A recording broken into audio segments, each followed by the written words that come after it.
Ago this morning, I was in Bridgeport, Connecticut. I had just done an event with the city of Bridgeport. I was meeting my wife and, at the time, my two very young children, ages 4 and 1, in 2012 at the Bridgeport train station. We were going to take the train down to New York City, and I was going to show my two kids, Kathy and I were going to show our two kids the splendor of New York City. We were going to go see the Christmas tree. We were going to go to the ice rink. And as we were waiting for the train to arrive, I got news that there had been a shooting at a school in Newtown, Connecticut. Newtown's a beautiful community, quintessential small town, close-knit. The Labor Day parade every year attracts every civic and community group to it, the pride of the community. And I wondered whether I could still continue on to this family trip or whether I needed to wait to find out more. I figured it was a disgruntled employee. A few moments passed as I waited for the train, and the news began to come in that this was much more grim, that there were children shot, perhaps many. And I decided that I should get in a car and head to Sandy Hook. There are a lot of days when I wish I didn't see the things that I saw or hear the things that I heard in Newtown that day. Senator Blumenthal, who's on the floor with me right now, he and I were there, and we were just witnesses. We were just interlopers. Neither of us lost a loved one that day. But it's a day that I will never ever forget, etched into my brain. And we've come here likely every December 14th to memorialize another year having passed since Sandy Hook. And of course, at some point, you come to a loss for words. You can't figure out what new to say to your colleagues to try to explain what has happened to these families, to this community. Why there's such an aching for action, a disbelief that this country refuses to stand up and do something about the safety of our kids. Because, well, Newtown caught the nation's attention for good reason. 26 and 7-year-olds vanishing from the earth in an instant. Every single day, there are mothers and fathers who are losing children to gun violence that's completely preventable. A few weeks after Newtown, I was in a community center in the north end of Hartford with parents who were furious that the country was just waking up to this epidemic of gun violence after white children were shot in Newtown because it had been happening to their black children for decades. And so today, I want to do something very simple for my colleagues and for the country. I want to just explain to you what the grief of these families feels like, what it looks like when you lose a child, whether that child is 6 or 7 or 16 or 17. When you outlive your child, when your child doesn't even make it to adulthood, there is an all-consuming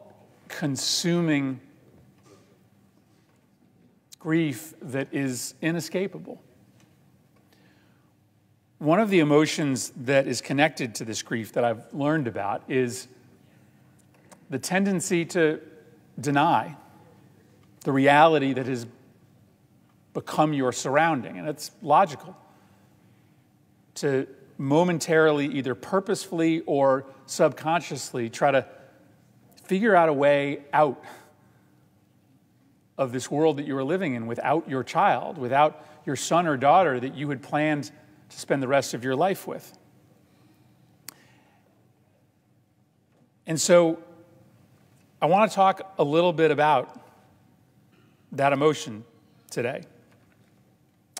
I live now in the south end of Hartford.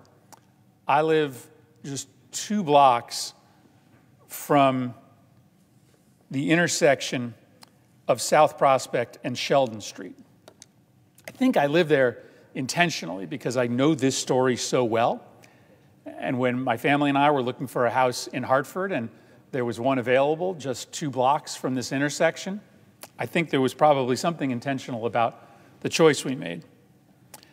On and at that intersection, just 2 months before the Sandy Hook shooting, Shane Oliver, a young African-American, 20 years old, was meeting a couple acquaintances. He was transferring a car that he had fixed up to this other group of individuals that he knew in passing.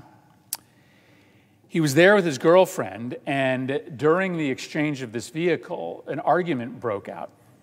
It started because of something untoward that his sellers said about his girlfriend. It was essentially an argument over a girl that turned into a fist fight that then prompted Luis Rodriguez to go back to his car. Inside that car was an illegal gun.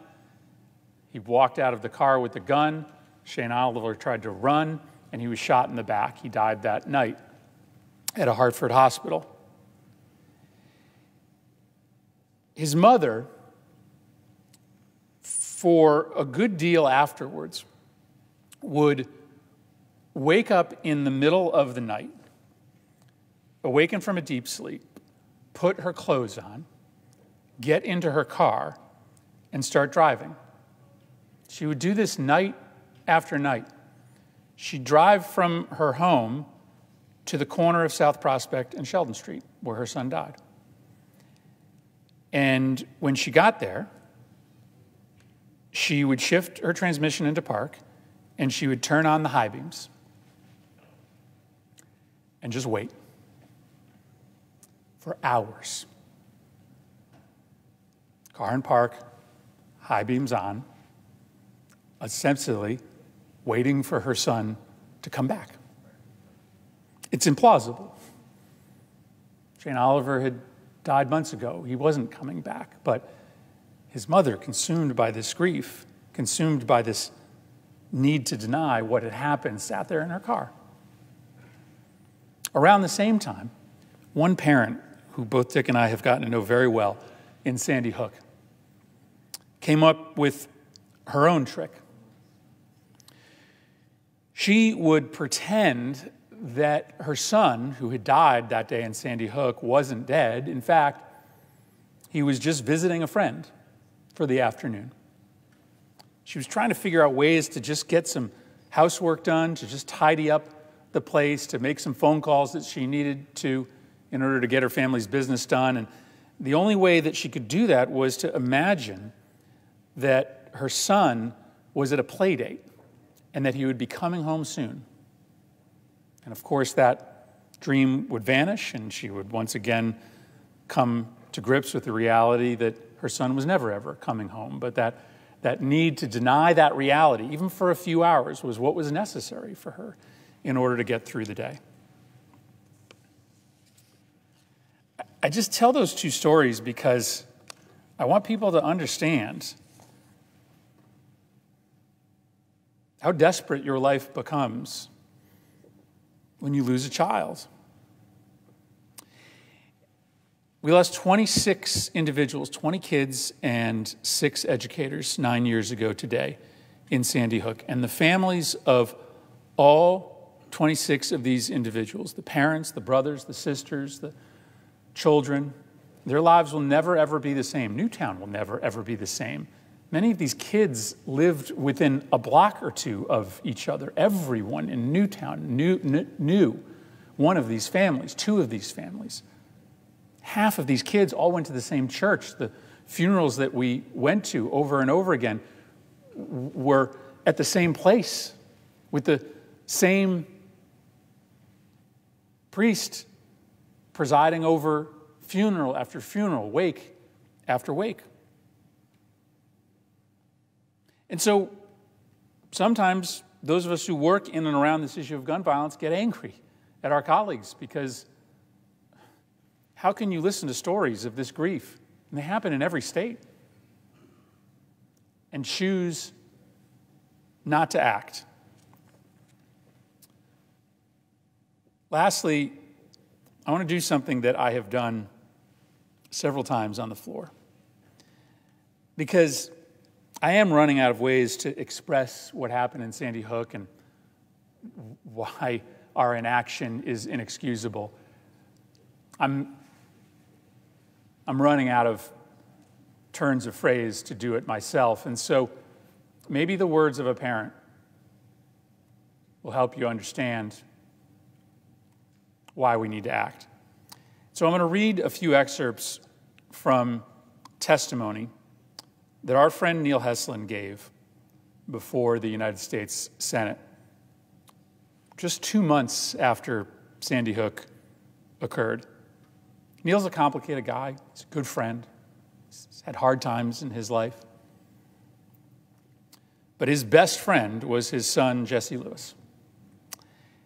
And I'll end by reading what he wrote to the United States Senate 9 years ago. On December 14th, Jesse got up and got ready for school. He was always excited to go to school. I remember that day we stopped at Misty Vale Deli. It's funny the things you remember. I remember Jesse got the sausage, egg and cheese that he always gets with some hot chocolate. I remember the hug he gave me when I dropped him off. He just held me and he rubbed my back. I can still feel that hug. And Jesse said, "It's going to be all right." I mentioned that his father, Neil, had a rough life, had hard times like a lot of us. Jesse said, "It's going to be all right. Everything's going to be okay, Dad." Looking back on it makes me wonder, what did he know? Did he have some idea about what was about to happen? At the time, I didn't think much of it. I just thought he was being sweet. But he was always being sweet like that. He was the kind of kid who used to leave me voice messages where he'd sing me happy birthday, even though it wasn't my birthday.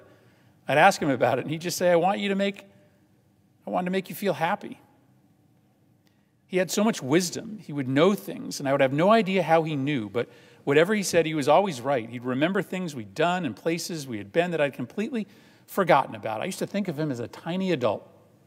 Other people felt it too. Teachers would tell me about his laugh, how he made things at school more fun just by being there.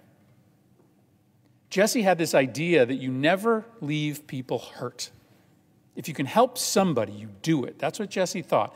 If you can make somebody feel better, you do it. They tell me that's how he died. I guess we still don't know exactly what happened in that school. Maybe we'll never know. But what people tell me is that Jesse did something different. He heard the shooting and he didn't run and hide. He started yelling. People disagree about what he said. But 10 kids from my son's class made it to safety. I hope to God something Jesse did that day helped them survive.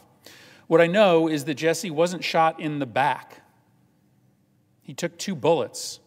The first one grazed the side of his head, but that probably didn't stop him from yelling. The other hit him in the forehead. Both bullets were fired from the front. That means the last thing my son did was look Adam Lanza straight in the face. Jesse grew up with guns, just like I did. I started shooting when I was 8 years old. My dad was a vice president for years at the local gun club. He started taking me shooting when I was 8. He taught me to respect guns, just like I taught Jesse. Jesse had an interest in guns. He had a BB gun. I watched over him like a hawk with that. I taught him gun safety. He knew it. He could recite it to you. Some guns just don't have a place in the hands of civilians. The assault weapons we're talking about today, the sole purpose is to put a lot of lead out into the battlefield quickly. That's what they do. That's what they did at Sandy Hook Elementary. I wish I wasn't here with you today, Neil writes. The best day of my life was the day my son was born. The worst day was the day he died. I don't want to relive the day by talking to you here about it. It'd be easier for me to stay home. But I know that's not what Jesse would do. Jesse died screaming at a man with a gun. He died yelling at the top of his lungs so that maybe some of his classmates could get to safety. I'm not real political. Half the time I think it doesn't matter which group of you guys runs things here. No offense. I always thought it wasn't a real good idea for people to be walking around the streets with military weapons, but probably I wouldn't have said anything about it. So the reason I say this isn't about politics is because what I felt on that day and what I felt since doesn't have to do with politics. In politics, people like to debate and say that if we banned the weapon that Adam Lanza used, he'd just have found something else. But let me tell you, when you're sitting at a firehouse and it's 1 a.m. and you're hoping against hope that your son is hiding somewhere in the school, you want to make any change that makes it one bit more likely that you'll see your boy again. Before he died, Jesse and I used to talk about maybe coming to Washington someday. He wanted to go to the Washington Monument. When he talked about it last year, Jesse asked if we could come and meet the president.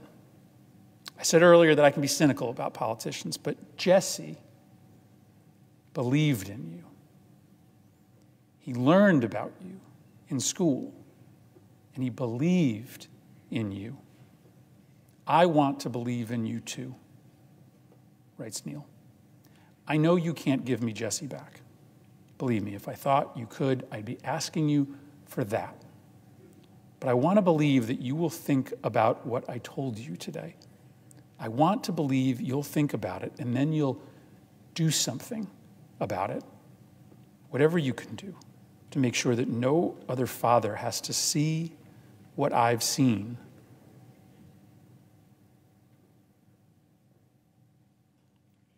Dick and I were at that firehouse all day and all night. And I'll never, ever forget that when all the parents had gone home, having told what happened, the first responders had almost all left. Sitting in the middle of the firehouse, all by himself, was this one man. It was Neil Heslin. I left that firehouse, I can't remember, 10 o'clock, 11 o'clock at night. Neil was the last person I talked to. And as he tells you in this testimony, he didn't leave until 1:30. There was any chance that Jesse was coming back, that he was running around in the woods, Neil was going to be sitting there at that firehouse. It gets harder every year. And I have no personal stake in this. I went home that night to both of my kids who were sleeping safely in their beds. What the hell is going on in this country? That we sit here and memorialize year after year since those 20 kids died, and we don't do anything meaningful about it.